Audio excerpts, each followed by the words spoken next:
Welcome to the Redefining High Performance podcast. My name is Ty Bennett, and in today's episode, today is a special episode because I'm sitting with a friend of mine named Sandra Joseph, who has one of the most iconic stories, one of the most incredible experiences that I'm excited for you to share and to pull lessons, because we're going to talk about high performance today in a different world on Broadway, your world, that I'll just give you the highlights or the idea. Sandra actually played the role of Christine Daae in Phantom of the Opera longer than anyone has ever played that role on Broadway, and incredible, iconic show, but that's not where it started for you. So Sandra, thank you for joining me. Thank you for spending some time with me while I'm in San Diego, and tell us where this started for you, because to go from, I bet so many people have had a dream of like, I want to be on Broadway, right? I have kids that at some point that's come up of like,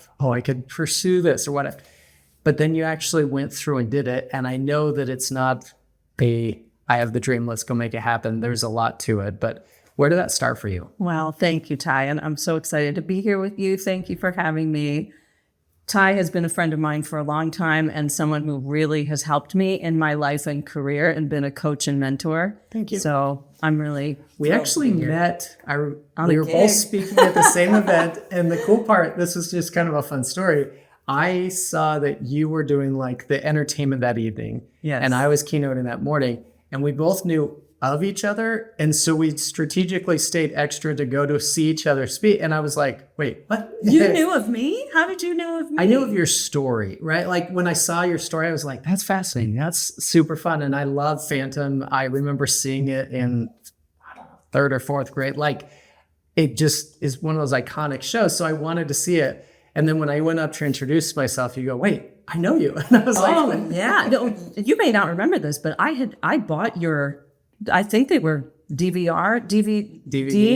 So long ago, we don't even remember what they're called. They were DVDs at the time on storytelling. Yeah. Because I was transitioning from the Broadway world into the speaking world and trying to figure out what my story was. And I didn't know the first thing about the keynote world or how to put a story together. And I thought, this guy is so authentic and he really seems to care. And you gave such actionable information and taught me so much that I couldn't believe it when I saw that you were on the same bill. And I was like, oh my gosh, I have to meet him. And then you very graciously sort of took me under your wing because you had a lot of experience as a speaker and I was a total newbie. And I'm forever in your debt for that because you really helped me at a time when I needed it. Well, I don't mean this like any hyperbole. Your story is one of my favorite stories I've ever heard. And the reason I wanted to bring you on the podcast is for that reason, because I think there's so many, one, it's inspiring. I hope anybody who's listening, watching, comes away inspired to go after their dreams, to go after something big and know that it's not going to be easy, but that it is achievable. But two, there's so many lessons in high performance that we can pull out of your story, and we're going to talk about all of those as we go along. So where did this dream start for you? It started really when I was about 8 years old, and I saw a musical with my family in my hometown of Detroit, saw the musical Annie, and I was about the same age as the little girl up there playing the lead role, and just like it was one of those, my heart leapt out of my body and said, whatever that is, I want to do that. But immediately there was a struggle because I was not like that girl. I was shy and insecure and did not want any part of the spotlight. I'm really a wildly introverted homebody. I mean, that's just who I am and how I'm built. But I fell in love with this art form before I really knew what it was. So I want to talk about that because it just makes me think, I think sometimes you hear so often that you just need to be authentically you. And there's a balance in what you just said, that there's some things that are natural to you that I don't think it's inauthentic for you to stretch yourself, go after something different. But I think sometimes we get that mixed up. What are your thoughts on that? I think we all have a deep sense of intuition and I think life speaks to us spirit speaks to us, however you want to say it, in this inner way. It might be a voice, it might be a feeling. And we know there's a part of us that can feel destiny kind of pulling us by the heart if we're paying attention. And that might require building some skills that are not necessarily easy for us and don't come naturally. But when you hear that call, that's when it's like the classic hero's journey, right? Yeah. You hear the call and then the battle begins and you have to go out and slay the dragons. And sometimes they're inner dragons that you have. Most often they're inner dragons, right? Because every voice in my head and many voices outside of me said, this makes no sense. I'm a kid from Detroit who's incredibly shy, and I'm just wanting to be a singer, an actress on stage in front of people. I mean, I loved singing and would act out stories in my room with my stuffed animals, but I could not imagine doing it in front of people. And it took a very long time to get comfortable. I'm smiling because I love the picture, the image of, like, in my mind, what I just pictured was the little version of you singing Broadway show tunes to your stuffed animals, and then the adult version of you standing on stage in that lead role. And I just think, like, visioning it, and that's such a powerful process for all of us, that, you know, for the basketball player, that's the kid in their backyard and they're pretending it's game 7 and they're whatever, but you had that same experience to create something that you had to then go turn into reality. And similarly, Ty, even as an adult, like, there's the child version of us, right? Mm-hmm. But even as an adult, even after all the success on Broadway, moving from Broadway Sandra, who's Christine, right? I'm Christine out there. I'm not me. Moving into the speaker world, it was the same exact journey of dropping the mask, the role, the character, and learning how to be myself out there. That was a whole other level of vulnerability. And it was terrifying. Did you find it more vulnerable than playing a role? Way more vulnerable. Because now there's nobody's tried and true script. Yeah. It's my words, it's my beliefs, it's my life lessons that I'm sharing. All the same voices, but worse, because now I've achieved a level of success in the world that is recognized as something. And then you've got all the voices saying you have to live up to that. And the fact is, I had to be a beginner. Yeah. And I had to make a lot of mistakes. And thankfully, the universe sent me you at the right time to help me be a little bit less terrible at speaking. But no, I had to be an absolute beginner again. And battle all the voices saying, who do you think you are? You don't have the right to get up there and say anything. That's something I think is interesting, because I've had some conversations like with comedians who would fit in the same speaker role. When somebody doesn't like you as a speaker, it's like they're saying, I don't like you. Like your personality, there's no way around that. Where when you play a role or something different, right? Oh, it was the script, it was the part. It's you. There's a little bit of distance in that, but that's a really vulnerable space. Interesting. Okay, so as a kid, you decide you want to pursue this, but it's not natural. Where does it start? Like, what are the steps that start to open up that for you? Well, training. Training is huge. I started taking private voice lessons. Thank you, Mom and Dad, for paying for those. And it's sort of quietly building my skill set. And that sort of quietly built my confidence. And as it turned out, my junior year in high school, the high school musical that year was Annie. So I was like, I have to at least try. Yeah. And I ended up getting the part. So I got my dream at 16 years old, and still, you know, doing something in high school is very different from doing it for real in New York. So I went to college, did not major in music or theater. I got a communications degree because who do you think you are? I didn't know anybody in New York. That was a million miles away to me. But I eventually decided to move to New York and give it my best shot. So I have a question that's going to derail from the conversation for just a second. It is just personal curiosity. Mm-hmm. How much do you think singing is natural versus what can be taught? I'm curious, like my kids are all way more musically talented than I am, and they enjoy it and they want to pursue it. But I'm curious how much you think can be taught in terms of vocal ability. That's a great question.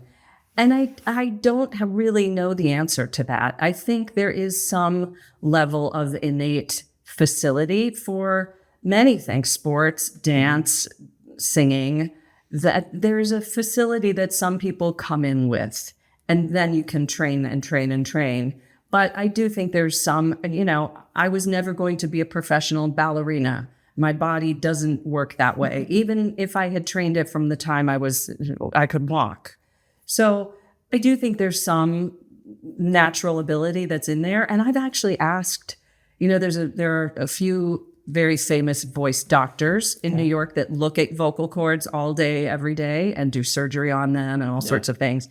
And I was seeing one of the top doctors in New York City for all the years that I was on Broadway, just to make sure everything was good. I never had anything major, thankfully.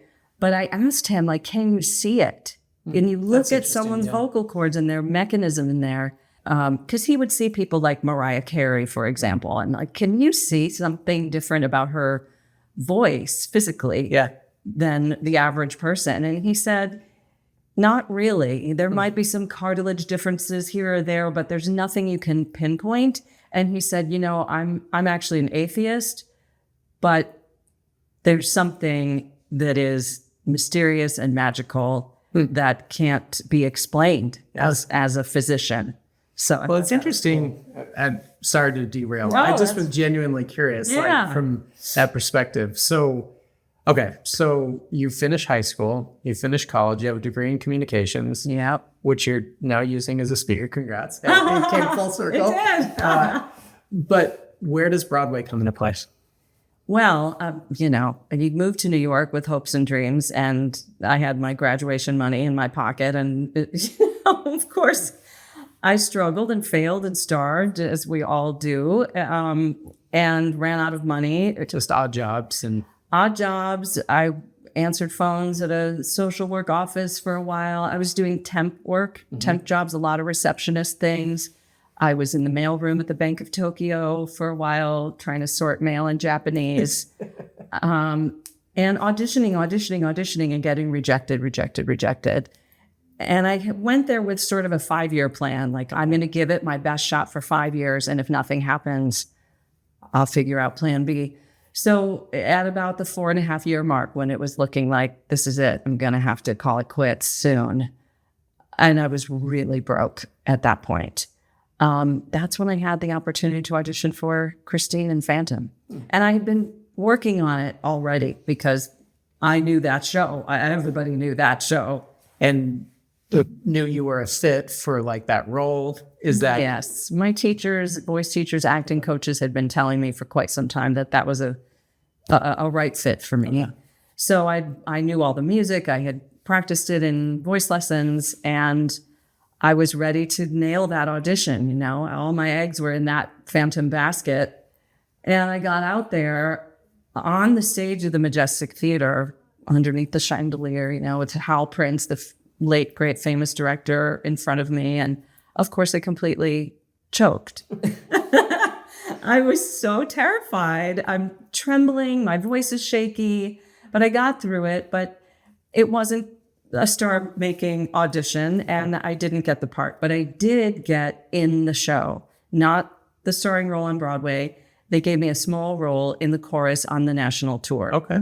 So I was, a success. Making a living. Small way. Yeah. I was able to pay back some of my student loans and support myself, and I went on tour I was in the chorus for a full year before I had a second audition, and I got to go back and try again in front of Hal Prince, and I blew it the second time too. This time, it's funny when we have high stakes situations in life, sometimes we get in our own head and we trip up over our own 2 feet, and we can tend to either play small, which was me at my first audition, intimidated and insecure, or the second audition, the pendulum swung too far the other way. And I was trying so hard to prove myself that I went over the top, basically. I was like, I'm Christine, I'm going to prove it to you. And I was sort of all externalized, arms and faces, and I wasn't present. It wasn't authentic. And those are the two most important things as an actress, to be present and authentic. Don't think just as an actress. There you go. I think that applies in so many ways. And I want to dissect this more, but I want you to get to, obviously there had to be a third audition. There was a third audition, luckily. Yeah, I mean, I grieved it. I thought, that's it. It's over. It's never going to happen for me. I blew it. I showed them I'm a failure. And the supervisors came to me and said, we see that you're getting in your own way, but they had seen me rehearse and they knew that I had it in me. And thank goodness they gave me a third shot. They said, we're going to bring you back in. They coached me on what to wear, because I was trying so hard to show I'm Christine. I said, don't wear this stuff. Yeah. Because often in the moments of you get these opportunities, there are specific people that are so crucial in like just little things, right? Yes. Were these people that because you were on the tour, you already kind of had a connection with? Yes, the supervisors of the show. Exactly. So they knew you. They knew me. Had developed a relationship. Yes. Enough that they were honest with you. Yes. And which is amazing. Yeah, it was amazing. I'm so grateful. It's a powerful lesson in leadership and management. Mm-hmm. These were basically the managers of this whole huge team. And they saw one of their people who had potential to be great. And they saw that person choking and struggling. So I think it's interesting when you look at from a high performance standpoint. Mm-hmm. I do think that often there's a disconnect for a lot of people between what we're doing in preparation and then what shows up in the moments that matter, right? I've watched that, like for my son Tanner, that was a long journey for him in the sport of Ninja Warrior that he competes in, where I'm like, I know you have this capability, but in a competition, it wouldn't show up. Yeah. So how much of that from your experience is, how do you, obviously the preparation work, the rehearsal, all of that matters, but how do you then work? What were the keys to translate that into actual performance? That's everything right there. Because in that third audition, it really is a mind game. Mm-hmm. It's a mental, I don't like the term mental toughness, because to me that signifies sort of armor up and get out there and do it. Yeah. And that does not work for my line of work. Yeah. You have to take the armor off and be open. It's almost a surrender. It's a surrender. It is. But how do you find your way into that highest level of performance when the stakes are really high, when it's showtime? And it took me a long time to learn how to get to that place.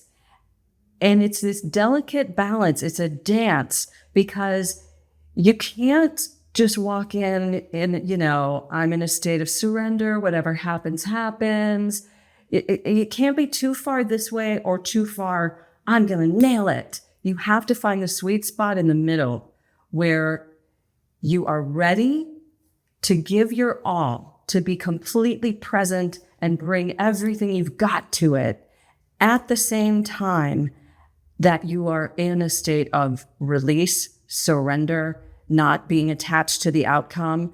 It's like in meditation almost, getting yourself into your spiritual center where you can come back to the present moment over and over and over again. And I've learned so many tricks to get myself there: breath work, mindset, gratitude practice, all kinds of things and now it comes much more naturally because I've been doing it for my whole life. So I have a couple of thoughts. One, from our research, the mindset that we've identified that you just beautifully articulated is what we call a relaxed intensity. Exactly. Relaxed, focus, and intensity. Yes. Exactly. There's a sweet spot there. There's a balance between I'm prepared, I know my stuff, I'm confident, but at the same time, I'm not overly desperate.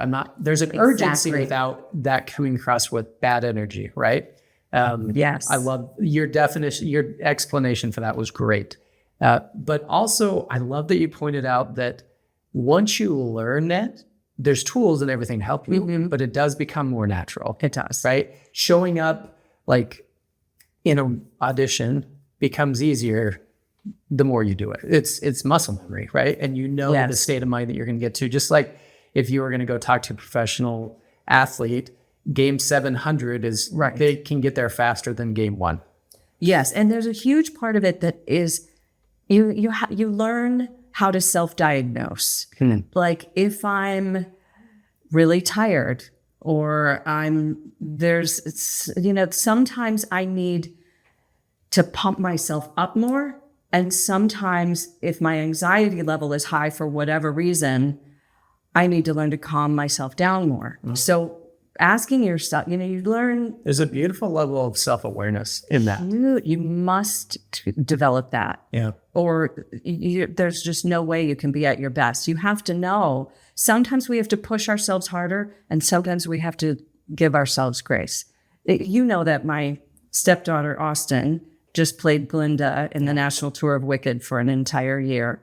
And she, it's very different when you're doing something yourself, and you know this, than when you're watching your kid do it. It's the anxiety is way It's way worse, isn't it? And like I saw her at times demanding so much of herself, wanting to be at that level every time. And we all want that, right? Yeah. Of course.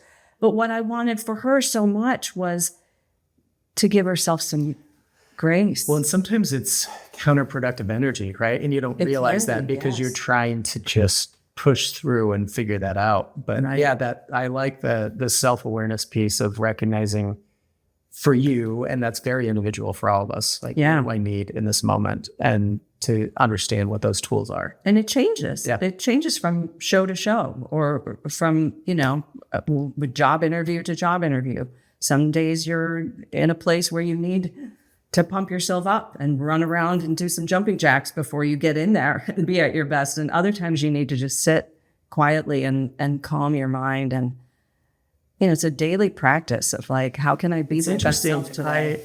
So in my 20s, we built a successful business in direct sales. And a tendency that I started recognizing myself is I can get too serious and that energy doesn't come across the right way. Oh, so like I was listening to every book on tape constantly. Like this is like 24/7 in my mind. And at some point I was like, I need to like bring some fun, right? And so before big presentations, before meetings, I started changing my routine and listening to music that just brought in a different energy for me to show up differently. Because that was a point of self-awareness where I was like, I'm like too direct, too straightforward. Like I need to be human and connect with people. It's so interesting. As a singer, I've been training my whole life, right? And I'm still in touch with my voice teacher from college, the woman I owe my whole career to. She's 90 years old now. That's awesome. Can still sing like a bird, by the way. I have so many of our lessons on tape, and I still practice with them and listen to her feedback. And there's this one line she says that is always in my head. She said, because when you try too hard or you get too focused, it shows up in your voice. It creates tension. And you cannot sing well when there's tension in your throat, in your jaw, in your tongue, all these places. And she just says, you start trying to do too much, you get in your own way. It should feel easy. It should be easy. Like the overworking, even though we're trying so hard, right? Can backfire. Yeah, interesting. You have to get into that relaxed place where, there's so much. I'm sure you know all the research about flow states. Yeah. And it physically, to be able to relax too, is how you create your best sound. So it just translates logically that, when we release the tension, that's why yoga can help people so much. You release the tension, then you're more receptive, you're more open, and everything just flows more naturally that way. When if you're really overworking something and it's, I'm sure it served you really well to be serious and driven. And it does to a point, right? Work. And then again, I love the concept you brought out of just self-awareness, of you being able to assess and go, what do I need in this moment to show up in my best self? And where's the pendulum swinging too far one direction. Yes. And then what are the tools that bring it back to center, right? And those tools are going to be a little bit different for all of us. And part of it is pursuing and figuring out what those are, and then putting those in place.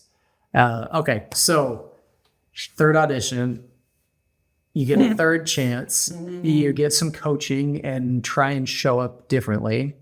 Yes. Tell us about that. So because I think that I had already grieved it and thought it was never going to happen, there was a level of surrender. I knew what it felt like to not get it and that life would go on. If this never happened, life would still go on. And, I was disappointed, but I think having gone through that took some of the heaviness of it away. And I was able the third time to go in not trying so hard to prove myself, not trying to, I think the first two auditions, my sort of inner monologue was, gotta get the part, gotta prove myself, I've got to show them that I'm the best one, all that noise. And the third audition, I think I had a lot more surrender. And my inner monologue was more like, I'm not here to prove myself, I'm here to be myself. And I'm not here to be perfect, I'm here to be present.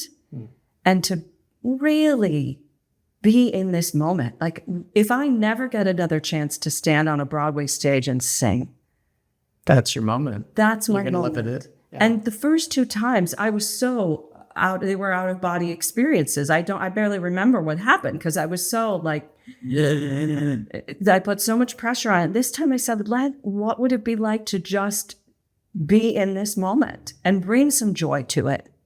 And try to just enjoy this experience and give my whole heart to it. And I will tell you, I did not sing it as well at that third audition, but my energy was different. My presence was different. And that's what I think made them connect with me and trust me with the role, because that's when I got the part. So there's a line that I've used in my book, The Power of Storytelling, that we need to shift our focus from perfection to connection. Bingo. And when That's you it. connect, all those imperfections don't matter, right? Yes. Because that's what happens is there's a connection with you and they're like, yes, like that's where the feeling, connection is a feeling. It's not a scorecard, right? Perfection is a scorecard of she hit that note, she hit that note, she hit that note. But then when you feel it, oh, she's the right person for this role. Like this is, It's not about the technical perfection. It's about what you feel and what you make other people feel. I think it's our authenticity. And this is why I think the show Phantom of the Opera has become this global cultural phenomenon for decades. We know the essence of that story. It's like we're so afraid to show who we really are behind the mask, but that's where connection lies. Brene Brown says you can't get to connection without walking through vulnerability. And to drop the mask and let yourself, I mean, it was very vulnerable to walk out there at that third audition, bringing my real self, my real heart into it, to say, okay, I'm releasing trying to be perfect. I'm going to walk through the vulnerability of allowing this to be whatever it is and just try to stay true, to stay present. What's beautiful mantras. Obviously, you got the part. It is a fantastic thing. You then went on to play Christine for over 10 years, which has never been done in the history of this show. So there are a couple of things in your story that I want to bring out. Through this 10-year process, one of those is the way you met your husband. Yes. So I was playing Christine on tour for about 2 years when we got a new Phantom. And this new actor came into the show named Ron Bomer. And he and I, and from our first rehearsal, we had just some really good chemistry. And that chemistry carried from on stage to off stage. And I married the Phantom. How perfect is that? And you guys make an awesome team. Just a great couple. We've been married for 23 years now, together for 28.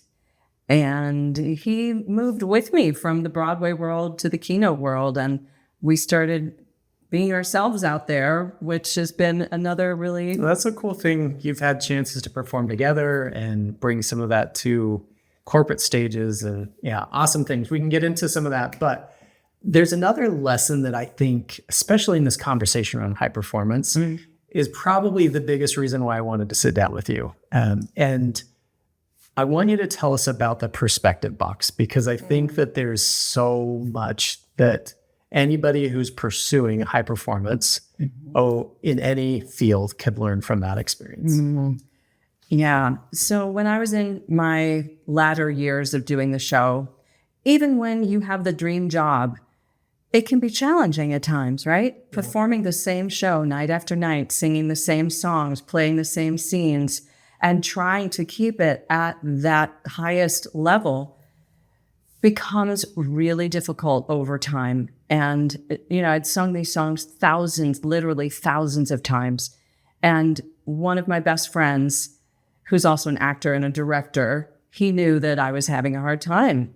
And he invited me to coffee one day, and he sits across from me and hands me the most incredible gift I think I've ever received. It was a purple box. On top of it, he stenciled the word perspective.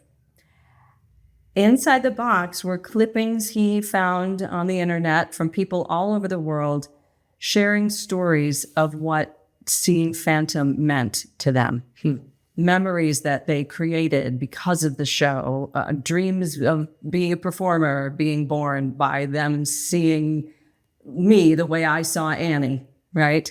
And there were so many stories in there that just took my breath away. There was a man who had been in the military and deployed overseas, and when he got home, he wanted to take each of his kids on a special father-son trip, and his daughter wanted to go to New York and see Phantom. So he saved and saved and saved until he could take her there. He said, I'll never forget the look in her eyes as I watched her watching the show. There was a woman who took her mom to see Phantom when her mom had been terminally ill. She said, my mom was feeling great that night, and I remember the smile on her face. And every time I hear those songs, I feel her spirit right there with me. Beautiful. These incredible moments that were created in people's lives because of what we were doing up there, and it immediately gave me a shift in perspective. I would keep that box in my dressing room, and just seeing it there reminded me not of it starts to be like 1,000 strangers in the dark after a while, but that box made me go, no, there's one person. Just think about that one person who might be seeing this show for the first time or the last time or the only time, and their heart, their life is being touched in some meaningful way. So how do I want to show up for that? Yeah. I do think we all have this innate desire to be of service, to use our lives, and you lose sight over time. Well, anything that you do over and over becomes routine, it becomes mundane, and we don't have to think about it the same way. But because of that, we lose that presence. We lose that ability to connect in a deeper way. And I've taken this idea that I learned from years ago of the perspective box and applied it in different ways. But I think principally, it's how do we sustain high performance over time? And to do that, how do we connect back with the purpose? Exactly. How do we get reminded or renew our perspective on this is why I want to show up this way. This is why I want to do this. This is who I serve. So maybe that's customer, testimonials. Maybe that's, there could be a lot of ways to do it. But I think for all of us, maintaining perspective is a hard thing to do over time. It is. And we need reminders. We need friends like my friend Scott, who gave me that beautiful gift. And we need to cultivate it for ourselves too. And it might not be that, right? But we all have to find something that reignites our sense of purpose and meaning. Why does it matter that I'm at my best? So that I'm not tempted to phone it in. Yeah. Because it also, not only does it do a disservice to the people you're there to serve, in my case, the audience, but it does a disservice to you too if you don't give it your all every time, because it's just no fun. You really lose, when you lose that spark, that edge, you go home and you feel, it's really fun to try your best. to try to outdo yourself every time and give yourself grace, because it's not going to be perfect, like you said, but to connect. You can connect every single time.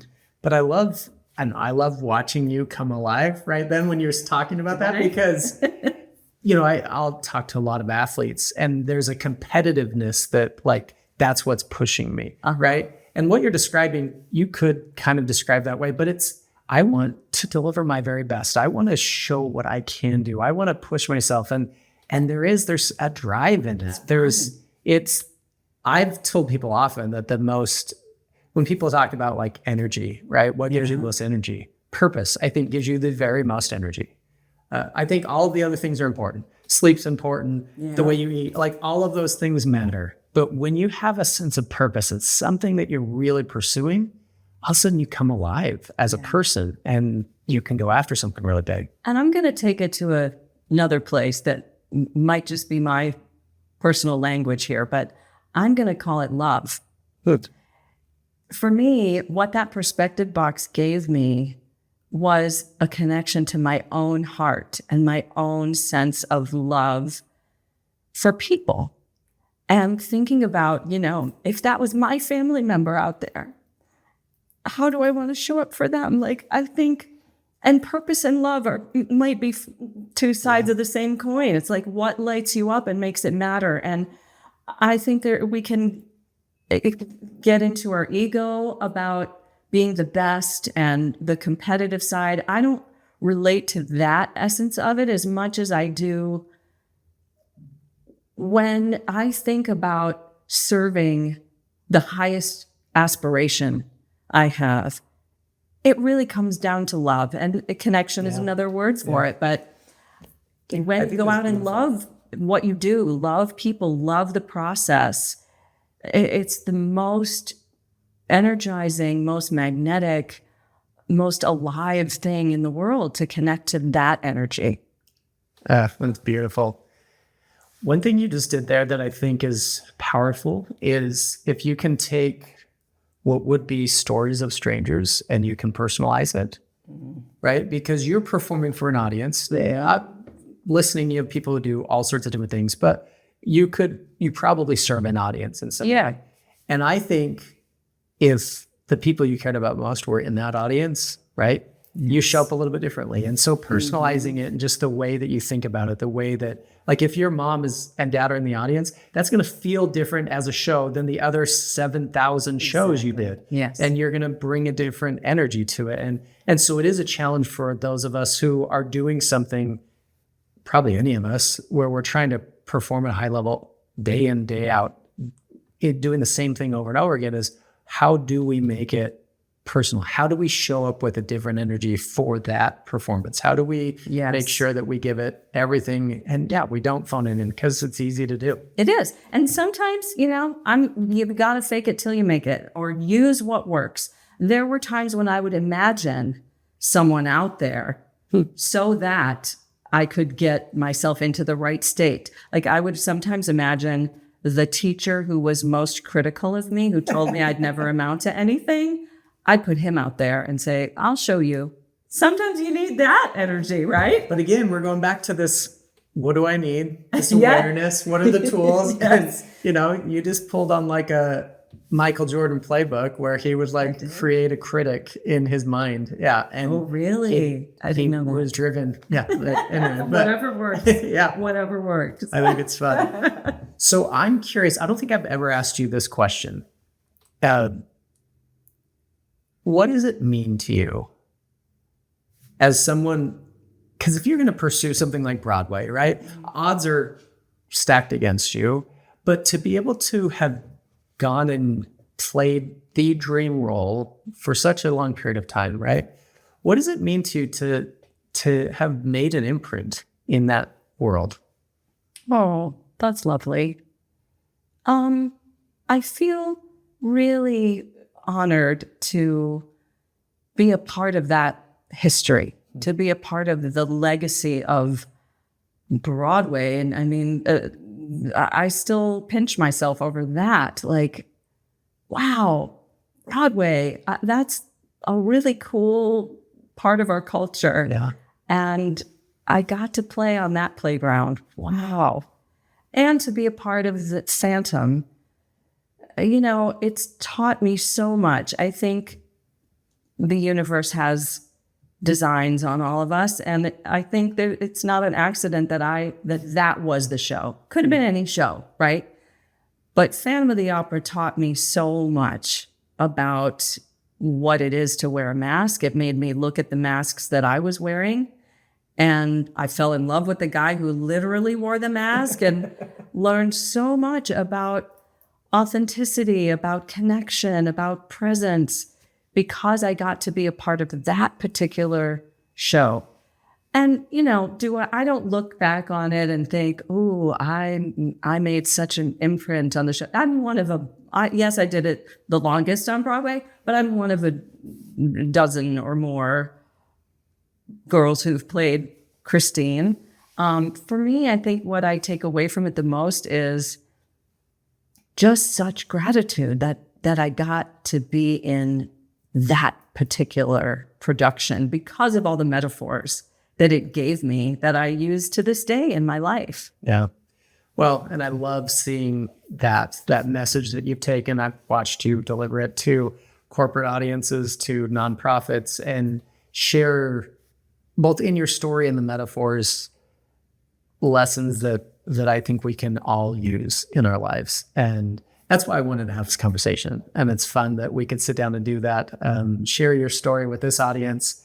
And so many great takeaways around high performance, when I think for a lot of people too, just even the understanding, I think all of us need to redefine what high performance looks like. And for you, you've found that in the authenticity, the vulnerability, showing up as you has been like, this is the way I perform at my very best. Mm-hmm. I think for a lot of people, that's not their thought process going into what high performance looks like, right? And so I think this is hopefully a very eye-opening conversation for a lot of people. Will you do me a favor and say more about that? What do you think people think of and as high performance, and where do they get it wrong, and how do you redefine it? Yeah, so I do think that culturally, especially in America, we have had this, you just push harder, you just try more, you just put in a little bit more, you push through when it's hard, that mentality that's led to a lot of burnout, right? And I think COVID kind of reshaped our thinking in a lot of ways, some of which was like, I'm not happy doing this, or like, this hasn't led me to where I want it to. Like, what does that look like? And so I think collectively, we kind of are all redefining a little bit of what is, we can call it high performance success. Yeah. What does that look like? What is the ideal for me, right? I do think that, just like we talked about here, going after anything takes hard work. Yeah. But I think that especially in virtually anything, there's an element of connection. And when we just push through, we miss that. Mm-hmm. And so unless we can get real with who we are and have some vulnerability and that authentic connection, it's really hard to do certain things at a very high level. Yes. Or you might succeed and be miserable inside. Yeah. And that other element of purpose, of love, right? Mm-hmm. What drives you. I think about what I do, and I love being on stage. I love so much of what I get to do, but it's those moments of connection when I'm on stage and I watch somebody's eyes light up, when I watch it connect, when I watch, laughter and all that's great, like the experience, but when I watch them lean in and they're engaged and I can see this just made an impact. Like, that's what makes me want to do it all over again, right? That's what makes me want to keep going and do research and find more insights to share and all those things. It's that connection. And I think without that purpose, we can get lost in it. And even if you're performing at a very high level, it's easy to get lost in it. Yep. And without the connection piece, even the highest level of external world success can be empty and can be exhausting and depleting. So I think what you've just touched on there is so key. It's like, what does real success look like? What does real high performance mean? Yeah. And redefining that in a way that is connected to purpose and connection and love. That's where the gold lies. That's where we feel most fulfilled and truly successful in life. Perfectly said. We're going to wrap it up there. So thank you so much for listening to the Redefining High Performance podcast. I'll link to Sandra in the show notes. Please connect with her and send her all of the thanks for all the insights in this. And Sandra, thank you so much. Thank you, Ty. It's been a pleasure.